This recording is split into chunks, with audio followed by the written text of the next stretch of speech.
Welcome to all of you. मैं अजय कुमार रावल आज आपके लिए लेकर आया हूं माध्यमिक शिक्षा मंडल द्वारा जारी संशोधित प्रश्न बैंक पर आधारित टेस्ट एवं अभ्यास कार्य कक्षा 12वीं से विषय इतिहास चैप्टर फर्स्ट ईंटें मनके और अस्थियां। टेस्ट और अभ्यास कार्य प्रारंभ करने के पहले आप मेरे YouTube channel your destination with Ajay Rawal को जरूर सब्सक्राइब करें ताकि लेटेस्ट वीडियो की सूचना आपको समय पर मिल सके। जैसा कि आप देख पा रहे हैं, माध्यमिक शिक्षा मंडल की जो संशोधित प्रश्न बैंक अपलोड की गई है उसके क्वेश्चन आप देख पा रहे हैं आपकी स्क्रीन पर। आज टेस्ट में हम इसी के आदर्श आंसर पर चर्चा करेंगे और उपलब्ध लिंक पर जाकर आप स्वयं टेस्ट में पार्टिसिपेट करके अपना स्व मूल्यांकन भी कर सकते हैं। तो शुरू करते हैं क्लास 12 इतिहास चैप्टर फर्स्ट ईंटें मनके और अस्थियां। पहला क्वेश्चन है आपका, रिक्त स्थानों की पूर्ति कीजिए। हड़प्पा टीले का उल्लेख सर्वप्रथम 1826 ईस्वी में किया था। जॉन मार्शल, कनिंघम, चार्ल्स मैसन या राय बहादुर साहनी। तो इसका राइट आंसर है चार्ल्स मैसन। हड़प्पा टीले का जो सर्वप्रथम उल्लेख मिलता है वो 1826 ईस्वी में चार्ल्स मैसन ने किया था सबसे पहले, है ना। और इसके तत्पश्चात जो 1921 ईस्वी में राय बहादुर दयाराम साहनी ने इस टीले की खोज करवाई थी उसके बारे में हम आगे चर्चा करेंगे। अगला क्वेश्चन है आपका, सिंधु सभ्यता का काल निर्धारण कार्बन 14 विधि के अनुसार क्या है। तो इसका राइट आंसर है 2600 ईसा पूर्व से 1900 ईसा पूर्व। वैसे यह प्रश्न आपकी प्रश्न बैंक में नहीं दे रखा है लेकिन परीक्षा की दृष्टि से बहुत ही उपयोगी है, तो आप इसको भी जरूर तैयार कर लें। कार्बन 14 विधि यहाँ पर आया है नाम कार्बन 14 विधि, तो आपको पता होना चाहिए भौतिकी के अनुसार सभी जीवित वस्तुओं में एक प्रकार का रेडियोधर्मी कार्बन होता है जिसे कार्बन 14 कहते हैं, है ना। जीवित प्राणी जिस मात्रा में कार्बन 14 को वायुमंडल से प्राप्त करता है उतनी ही मात्रा में रेडियोधर्मिता के कारणों से खो भी देता है और मृत्यु हो जाने के बाद कार्बन 14 लेना बंद कर देता है, लेकिन उसको खोता एक निश्चित दर से है ना। तो इस प्रकार किसी वस्तु में कितनी कार्बन 14 की मात्रा है इसका भौतिक वैज्ञानिक पता लगा लेते हैं और वह वस्तु कितनी पुरानी है इसका पता लगा लेते हैं। ओके, तो यह तिथि निर्धारण में बहुत उपयोगी है। हड़प्पा वासियों की मुहरों में सामान्यतः जानवर के चित्र अंकित थे। अब वृषभ के चित्र अंकित थे या अश्व के, तो राइट आंसर है इसका वृषभ के। वृषभ का अर्थ आप सब जानते हैं बैल को कहा जाता है। इसके अलावा जो हड़प्पा वासी अपने मुहरों पर बैल के अलावा गेंडा, हाथी, बारहसिंगा आदि की आकृतियां भी अंकित करवाते थे, है ना। और ये अश्व से अपरिचित थे। एक और वस्तुनिष्ठ आपका यहीं तैयार हो रहा है, वह किस पशु से या जानवर से अपरिचित थे, तो आप लिख देंगे वह अश्व से या घोड़े से अपरिचित थे। मोहनजोदड़ो शब्द का अर्थ होता है मृतकों का टीला या अश्वों का टीला, तो राइट आंसर है मृतकों का टीला। मोहनजोदड़ो का शाब्दिक अर्थ होता है मृतकों का टीला। अब आपको पता होना चाहिए कि इसको मृतकों का टीला क्यों कहते हैं। इतिहासविदों का ऐसा मानना है जब इसकी खुदाई की गई तो इसमें 7 तह पाई गई है ना। तो यह माना जाता है कि यह नगर 7 बार बसा और 7 बार नष्ट हुआ होगा, इसलिए इसको मृतकों का टीला कहा जाता है। हड़प्पा सभ्यता से प्राप्त मुहरें सामान्यतः पत्थर से बनी थी। रेतीले पत्थर से, सेलखेड़ी पत्थर से, दोनों तरह के पत्थर से या इनमें से कोई नहीं, तो राइट आंसर है सेलखेड़ी पत्थर से। बहुत ही महत्वपूर्ण प्रश्न है, हड़प्पा अथवा सिंधु घाटी सभ्यता से जो मुहरें प्राप्त हुई है वह सामान्यतः सेलखेड़ी नामक पत्थर से बनाई गई है। सेलखेड़ी जो एक बहुत ही मुलायम पत्थर होता है उस पर आसानी से कारीगरी की जा सकती है। सिंधु घाटी की सभ्यता के लोगों को धातु का ज्ञान नहीं था, लोहे का या तांबे का, तो राइट आंसर है लोहे के बारे में सिंधु घाटी सभ्यता के लोगों को ज्ञान नहीं था। हड़प्पा सभ्यता में सबसे विशाल सार्वजनिक स्नानागार कहाँ मिला? हड़प्पा, मोहनजोदड़ो, लोथल या बनावली में? तो विशाल सार्वजनिक स्नानागार प्राप्त हुआ है मोहनजोदड़ो में। गत परीक्षाओं में यह प्रश्न कई बार आ चुका है। विशाल सार्वजनिक स्नानागार के बारे में आप क्या जानते हैं? तो आप इसका आंसर आपकी फीडबैक में दे रखा है, आप इसको जरूर याद कर लीजिएगा। जो मोहनजोदड़ो से स्नानागार प्राप्त हुआ है वह काफ़ी विशाल भवन में स्थित है। यह भवन 54 मीटर लंबा व 32 मीटर चौड़ा है। इस भवन के मध्य आयताकार जलाशय स्थित है जिसका फर्श और दीवारें पक्की बनी हुई है। उत्तरी एवं दक्षिणी भाग में सीढ़ियां बनी हुई थी। जलाशय से पानी निकालने के लिए समुचित व्यवस्था भी की गई है। इतिहासकारों का मानना है कि यह जलाशय संभवतः धार्मिक महत्व रखता था और पवित्र पर्वों पर लोग यहाँ पर स्नान करने के लिए आते थे, है ना। बाकी का जो ऑप्शन विकल्प दे रखे हैं उनका भी वर्णन दे रखा है। सिंधु सभ्यता का एकमात्र बंदरगाह था लोथल, गुजरात। बनावली जो चोलिस्तान, जो पंजाब और भारत सिंध के कुछ पड़ोसी भागों में फैला हुआ था, एक रेगिस्तानी क्षेत्र को कहते हैं जो वर्तमान में पाकिस्तान में स्थित है ना। यहाँ के कई स्थलों पर मिट्टी के बने हल प्रतिरूप मिले हैं। एक और वस्तुनिष्ठ आपका तैयार हो रहा है। पुराने पहले आपका जो रिवीजन टेस्ट हुआ था उसमें ये पूछा गया था, तो आप इसको भी जरूर राइट डाउन कर लीजिएगा। नेक्स्ट है आपका, भारतीय पुरातत्व का जनक माना जाता है कनिंघम को या जॉन मार्शल को? तो राइट आंसर है कनिंघम को। तो भारतीय पुरातत्व का जनक कनिंघम को माना जाता है।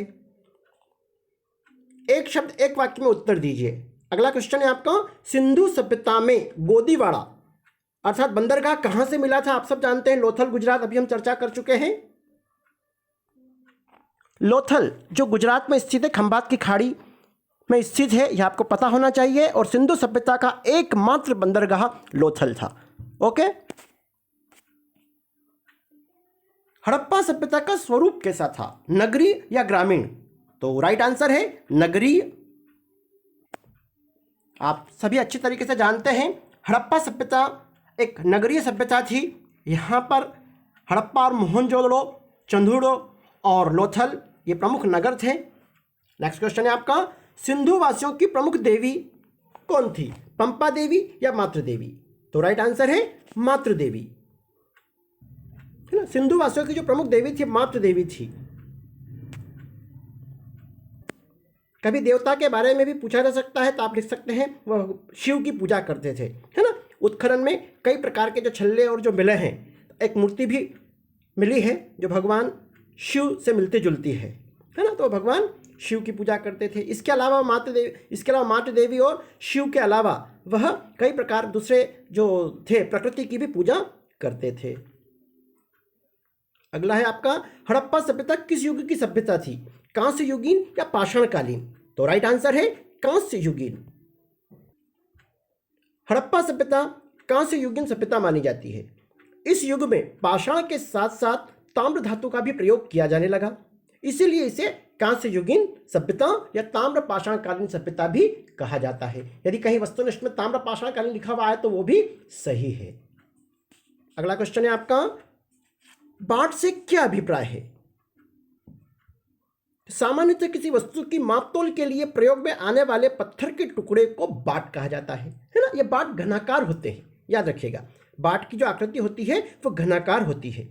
फीडबैक में आप देख पा रहे हैं बाट सामान्यतः चर्ट नामक पत्थर से बनाए जाते हैं। या एक और वस्तुनिष्ठ आपका तैयार हो रहा है, बाट किस पत्थर से बनाए जाते हैं? तो चर्ट नामक पत्थर से बनाए जाते हैं और इनकी आकृति घनाकार होती है। इन बाटों के निचले मानदंड द्विधारी होते हैं, 1, 2, 4, 8, 16, 32 इत्यादि होते हैं। ओके।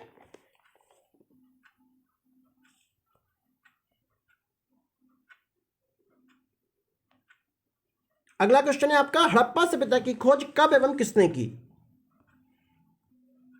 हड़प्पा सभ्यता की खोज सन 1921 ईस्वी में राय बहादुर दयाराम साहनी ने की थी। यह आप जरूर याद रखेगा। 1921 में राय बहादुर दयाराम साहनी ने सबसे पहले उत्खनन का कार्य करवाया था, तो हड़प्पा के बारे में जानकारी मिली। और एक और महत्वपूर्ण जो बिंदु आपको नीचे दे रखा है, यह भी आपको पता होना चाहिए। 1922 ईस्वी में राखालदास बनर्जी ने जो खोज की थी वो मोहनजोदड़ो नगर की खोज की थी, है ना। तो ये भी आपको याद होना चाहिए कि मोहनजोदड़ो नगर की खोज किसने की, तो मोहनजोदड़ो नगर की खोज 1922 ईस्वी में राखालदास बनर्जी ने की थी। अगला प्रश्न है आपका, फायांस क्या है, ये कहाँ मिलते हैं? तो घिसी हुई रेत अथवा बालू तथा रंग और चिपचिपे पदार्थ के मिश्रण को पकाकर बनाए गए पदार्थ को फायांस कहते हैं, है ना। ये फायांस बहुत ही उपयोगी पदार्थ था, जिससे कई प्रकार की कीमती जो पात्र बनाए जाते थे, जो छोटे छोटे पात्र होते थे, ऐसे पात्र बनाए जाते थे। और ये सभी पात्र सिंधु सभ्यता में हड़प्पा और मोहनजोदड़ो से प्राप्त हुए हैं। उन 4 स्थलों के नाम बताइए जहां हड़प्पा संस्कृति उन्नत एवं परिपूर्ण थी। ओके, तो राइट आंसर इसका हड़प्पा, मोहनजोदड़ो, चंदुड़ो और लोथल। फीडबैक में कुछ जानकारी इसके बारे में दे रखी है। हड़प्पा आप सब जानते हैं सिंधु सभ्यता का मुख्य शहर था और यह रावी नदी के निकट स्थित था। कई सारे स्टूडेंट इसमें भ्रमित हो जाते हैं कि हड़प्पा जो सिंधु सभ्यता का प्रमुख नगर था तो यह शायद सिंधु नदी के किनारे था। नहीं, यह रावी नदी के किनारे स्थित था। मोहनजोदड़ो नगर जो एक और प्रमुख नगर था, तो मोहनजोदड़ो नगर सिंधु सभ्यता का प्रमुख नगर था और ये सिंधु नदी के किनारे बसा हुआ है। इनके बारे में आप ऑलरेडी सब कुछ जान चुके हैं। मोहनजोदड़ो में विशाल सार्वजनिक स्नानागार प्राप्त हुआ है और हड़प्पा से कई पक्के भवन मिले हैं। चन्हुदड़ो भी सिंधु सभ्यता का प्रमुख नगर था। यह सिंधु नदी के किनारे बसा हुआ था और यहाँ से मनके बनाने के कारखाने के अवशेष प्राप्त हुए हैं। और लोथल, तो लोथल भी सिंधु सभ्यता का प्रमुख नगर माना जाता है और यह गुजरात की खंभात की खाड़ी में स्थित था। यह सिंधु सभ्यता का एकमात्र बंदरगाह था। हड़प्पा सभ्यता को सिंधु सभ्यता क्यों कहा जाता है? प्रारंभ में हड़प्पा सभ्यता के अवशेष हड़प्पा और उसके आसपास ही मिले थे, किंतु लगातार उत्खनन के पश्चात इस सभ्यता के अवशेष सिंधु नदी के किनारे बहुत अधिक मात्रा में मिले। इस कारण इस सभ्यता को सिंधु सभ्यता भी कहा जाता है। ओके, यह इसका राइट आंसर है। कनिंघम कौन थे? तो कनिंघम भारतीय पुरातत्व सर्वेक्षण के पहले डायरेक्टर जनरल थे, है ना। इन्हें भारतीय पुरातत्व का जनक भी कहा जाता है ना। 2 विशेषताएं पर बताइए, 2 नंबर में है, तो आप दोनों चीजें याद रखिएगा इनके बारे में। अब इनको पुरातत्व सर्वेक्षण का जो पहला डायरेक्टर जनरल नियुक्त किया था वो 1875 ईस्वी में किया था, है ना। ये भी आप जरूर ऐड कर लीजिएगा। अब जो आपके प्रश्न शुरू हो रहे हैं, ये आपकी प्रश्न बैंक में जो 4 अंक के क्वेश्चन आपको दे रखे हैं उनके आंसर यहाँ पर वस्तुनिष्ठ प्रश्नों की स्टाइल में तैयार किए गए हैं। तो आप इन बिंदुओं को जरूर याद कर लीजिएगा। एक से अधिक या सभी विकल्प आपके सही हो सकते हैं। क्वेश्चन है आपका, अवतल चक्कियों के क्या उपयोग थे? अवतल चक्कियां सामान्यतः हड़प्पा मोहनजोदड़ो में उत्खनन में काफी मात्रा में मिली है। अवतल चक्कियां सामान्यतः अनाज पीसने में काम आती थी, है ना। सामान्यतः सिंधु सभ्यता के लोग अनाज पीसते थे। अवतल चक्कियों से संभवतः समय समय पर जड़ी बूटियां भी पीसते थे ना। जड़ी बूटियों पीसने में भी उनका उपयोग किया जाता था। इसके अलावा रसोई में भी समस्त प्रकार के मसालों के लिए भी अवतल चक्कियों का प्रयोग किया जाता था। सामान्यतः जो ये अवतल चक्कियां होती है, यह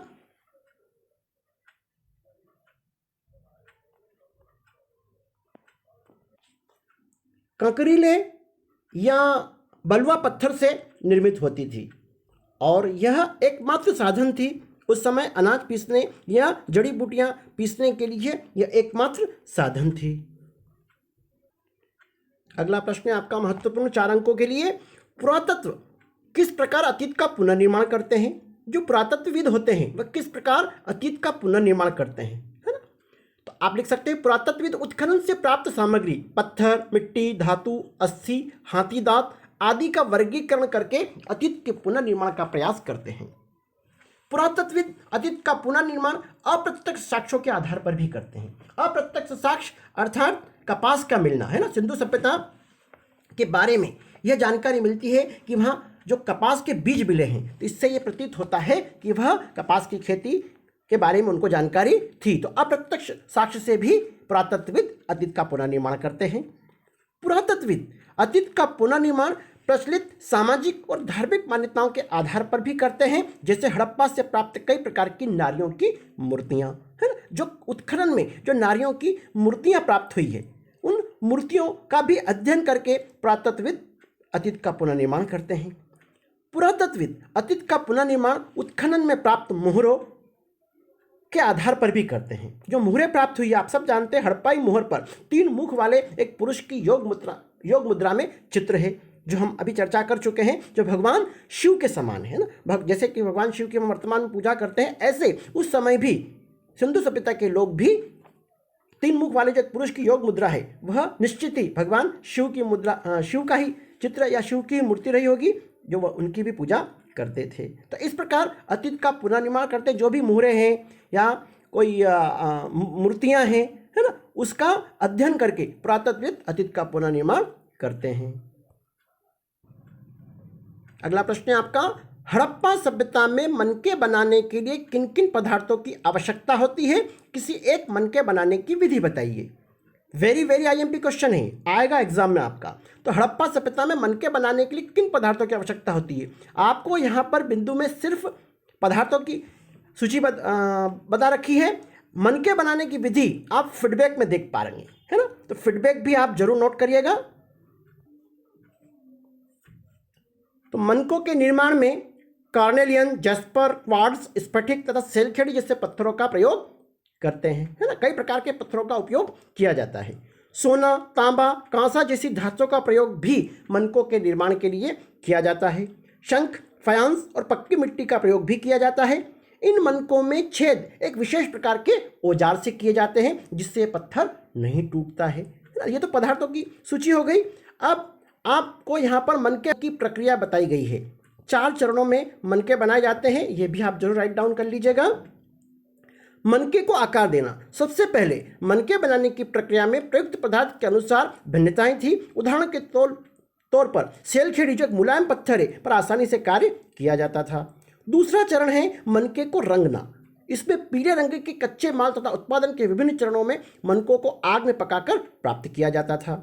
तीसरा चरण है पत्थरों के पिंडों को पहले अपरिष्कृत आकारों में तोड़ा जाता था और फिर बारीकी से शल्क निकालकर इन्हें अंतिम रूप दिया जाता था। शल्क हम कह सकते हैं, आपको यहीं पर शल्क भी बता रखा है, ऐसे छोटे खंड जो शरीर की त्वचा के बाहर उगाते हैं। जैसे सांप, मछली जैसे प्राणियों में शल्क का ढकाव होता है, जो उनके भीतरी नाजुक शरीर की रक्षा करता है। तो ऐसे ही पत्थरों में भी शल्क होता है, जो उसको निकाला जाता है। चौथा और अंतिम चरण है, प्रक्रिया के अंतिम चरण में घिसाई, पालिश और इनमें छेद करना शामिल है। चन्हुदड़ो, लोथल और हाल ही में धोलावीरा में छेद करने के विशेष उपकरण भी प्राप्त हुए हैं। कभी वस्तुनिष्ठ में आ जाए कि आपके पत्थरों में जो छेद करने के विशेष उपकरण कहाँ से प्राप्त हुए हैं, तो आप लिख सकते हैं चन्हुदड़ो, लोथल और हाल ही में धोलावीरा से भी यह प्राप्त हुए हैं। हड़प्पा सभ्यता के शहरों की जल निकासी प्रणाली क्या नगर योजना की ओर संकेत करती है? तो आप अपने इन बिंदुओं पर बता सकते हैं। हड़प्पा सभ्यता के लोग नालियों के निर्माण में काफ़ी दक्ष थे। सड़क के किनारे जो नालियां होती थी वह पक्की एवं ढकी हुई होती थी। प्रत्येक घर में पक्की ईंटों से बनी नालियां होती थी। इनके द्वारा घरों का गंदा पानी गली की नालियों से होता हुआ सड़कों की बड़ी नालियों के माध्यम से नगर के बाहर पहुंचाया जाता था। पक्की नालियों को बनाने में पत्थर, ईंटों एवं चूने का प्रयोग किया जाता था। इन नालियों में थोड़ी थोड़ी दूरी पर शोषक कूप भी बने हुए थे, ताकि कूड़े से पानी का बहाव रुक न सके, है ना। शोषक कूप भी होते थे, जिसके कारण पानी का बहाव रुके नहीं। मुख्य सड़क पर कुछ बड़ी नालियां इतनी गहरी होती थी कि व्यक्ति उसमें खड़ा भी हो सकता था। जो नालियां होती थी वह इतनी गहरी होती थी कि व्यक्ति उसमें खड़ा हो सकता था। मतलब सफाई का कितना विशेष ध्यान रखा जाता था हड़प्पा सभ्यता में। ओके, आपका आगे एक और प्रश्न आएगा, हड़प्पा सभ्यता की नगर नियोजन की विशेषताएं। तो यहाँ पर भी आपको दे रखा है पक्के भवन, पक्की सड़कें, पक्की नालियां और विशाल स्नानागार के बारे में आप एक एक दो दो लाइन लिख सकते हैं, तो आपका वो प्रश्न भी तैयार हो जाएगा। हड़प्पा के शवाधानों की मुख्य विशेषताएं बताइए। अब शवाधान, पहले आपको शवाधान समझना बहुत जरूरी है। शवाधान क्या होता है? शवाधान का अर्थ शवों को दफनाने का तरीका होता है। ओके, अब आप इसकी विशेषताएं बता सकते हैं। शवाधान जिसके अंतर्गत मृतकों को सामान्य रूप से गर्तों या गड्ढों में दफनाया जाता था। इन गड्ढों की बनावट एक दूसरे से भिन्न होती थी, है ना। सब गड्ढे जो दफनाते थे वो सब गड्ढे एक जैसे नहीं होते थे, उन गड्ढों में भी भिन्नता होती थी। अधिकांश शवाधान गर्तों की बनावट सामान्य थी, किंतु कुछ शवाधान की सतह पर ईंटों की चिनाई की जाती थी। अधिकांश जो शवाधान होते थे उनको सीधा गड्ढा खोद दिया जाता था और शव को दफना दिया जाता था, किंतु कुछ शवाधान की सतह पर ईंटों की चिनाई की जाती थी, है ना, ईंट लगाई जाती थी नीचे धरातल पर। शवाधान सामान्यतः उत्तर दक्षिण दिशा में रखकर दफनाए जाते थे, है ना। सिंधु सभ्यता में, हड़प्पा सभ्यता में जो शवाधान सामान्यतः उत्तर दक्षिण दिशा में रखकर दफनाए जाते थे। अधिकांश शवाधानों में कुछ सामग्री भी रखी जाती थी, है ना। कुछ जो आभूषण थे, कुछ आभूषण भी इस उत्खनन में मिले हैं। ऐसी मान्यता है कि शवाधानों के साथ वह कुछ सामग्री अर्थात कुछ आभूषण भी रखते थे। अगला प्रश्न है आपका, हड़प्पा सभ्यता के विनाश के क्या कारण थे? बाहरी आक्रमण, जलवायु परिवर्तन, बाढ़ और भूकंप। चारों बिंदु सही है। अब आपको यह प्रश्न 4 अंकों में आएगा एग्जाम में, तो निश्चित ही आपको इसका वर्णन भी करना पड़ेगा। फीडबैक में आप देख सकते हैं। बाहरी आक्रमण, अनेक विद्वानों का अनुमान है कि किसी बाहरी जाति के आक्रमणकारियों ने इस सभ्यता का विनाश किया होगा। जब भी हम फैक्ट नहीं होता है तो विनाश किया होगा, इस प्रकार के शब्दों का इस्तेमाल करें तो ज़्यादा उचित रहेगा। किंतु यह मत उचित प्रतीत नहीं होता, क्योंकि उत्खनन में जो अस्थियां प्राप्त हुई है वह एक ही नस्ल की है ना। उसका खंडन भी कर दिया। पहले हमने अंदाज लगाया कि शायद बाहरी आक्रमण से सभ्यता नष्ट हुई होगी, लेकिन जब उत्खनन किया गया तो एक ही नस्ल की अस्थियां प्राप्त हुई है, इसलिए बाहरी आक्रमण शायद नहीं हुआ होगा। जलवायु परिवर्तन, अनेक विद्वानों का अनुमान है कि जलवायु परिवर्तन के कारण सिंधु सभ्यता का विनाश हुआ होगा। विद्वानों का मत है कि प्रारंभ में सिंधु प्रदेश में वर्षा बहुत अधिक होती थी, किंतु कालांतर में वर्षा कम होने लगी और धीरे धीरे प्रदेश रेगिस्तान बन गया और यह सभ्यता नष्ट हो गई होगी, है ना। यह माना जा सकता है शायद जलवायु परिवर्तन हुआ होगा। बाढ़, कुछ विद्वानों का अनुमान है कि सिंधु तथा इसकी सहायक नदियों की बाढ़ों ने इस सभ्यता का विनाश किया होगा। यहाँ पर उत्खनन में सिंधु नदी के वर्तमान तल से 21 मीटर ऊंचाई पर नदी की रेत तथा मिट्टी मिली है। इससे स्पष्ट होता है कि नदियों में बाढ़ का पानी कभी कभी 21 मीटर ऊंचाई तक चढ़ जाता था, तो निश्चित ही हो सकता है बाढ़ के कारण यह सभ्यता नष्ट हो गई होगी। भूकंप, कुछ इतिहासकारों का मत है कि संभवतः किसी शक्तिशाली भूकंप के द्वारा भी इस सभ्यता का विनाश हो गया होगा। ओके, तो यहाँ पर हमने चारों बिंदुओं पर एक एक दो दो लाइन में वर्णन किया है। आप इसको जरूर राइट डाउन कर लीजिएगा और याद भी कर लीजिएगा। अब हम आ गए हमारे प्रश्न बैंक पर आधारित यह टेस्ट के अंतिम क्वेश्चन पर। हड़प्पा सभ्यता के नगर नियोजन की विशेषता बताइए। तो हड़प्पा सभ्यता की सबसे महत्वपूर्ण विशेषता शहरी केंद्र अर्थात नगरों का विकास था, है ना। इसकी सबसे प्रमुख विशेषता क्या है? नगरों का विकास। हड़प्पा सभ्यता के अंतर्गत सुनियोजित नगरों का निर्माण किया गया। हड़प्पा सभ्यता में नगरों में पक्की सड़कें होती थी जो प्रायः एक दूसरे को समकोण पर काटती थी, जिससे नगर 4 अलग अलग खंडों या मोहल्लों में विभाजित हो जाता था। और यहाँ की जो सड़कें हैं, जो पक्की सड़कें प्राप्त हुई है, यह 2 से 3 मीटर चौड़ी होती थी और मोहनजोदड़ो से तो लगभग 11 मीटर एक चौड़ी सड़क मिली है, तो निश्चित ही यह राजमार्ग रही होगी। हड़प्पा सभ्यता के नगरों में जो भवन बनाए जाते थे उसमें हवा एवं रोशनी का विशेष रूप से ध्यान रखा जाता था। हड़प्पा सभ्यता के अंतर्गत जल निकासी का भी समुचित प्रबंध किया जाता था तथा उसकी जो नालियां थी उस समय की वो सभी ढकी हुई होती थी। तो इस प्रकार जो प्रश्न बैंक पर आधारित जो टेस्ट हमने तैयार किया है ये पूरा हो चुका है। अब हम व्यू स्कोर पर चलते हैं। जैसा कि आप देख पा रहे हैं 100% अंक अर्जित कर चुके हैं। आप भी इस टेस्ट एवं अभ्यास कार्य में भाग ले सकते हैं और डिस्क्रिप्शन बॉक्स में उपलब्ध लिंक पर जाकर और अपना स्वमूल्यांकन कर सकते हैं। बहुत जल्द आपके लिए संशोधित ब्लूप्रिंट पर आधारित प्रश्न बैंक चैप्टर 2 राजा, किसान और नगर का टेस्ट उपलब्ध कराया जाएगा आदर्श आंसर सहित। और आप स्वयं भी जो मेरे जितने भी वीडियो आएंगे उसमें आपको लिंक भी उपलब्ध करवाई जाएगी ताकि आप अपना स्वमूल्यांकन भी कर सकें। यदि आपको वीडियो पसंद आया हो तो लाइक एवं शेयर जरूर कीजिएगा और मेरे YouTube channel your destination with Ajay Rawal को जरूर सब्सक्राइब करें। धन्यवाद। जय हिंद।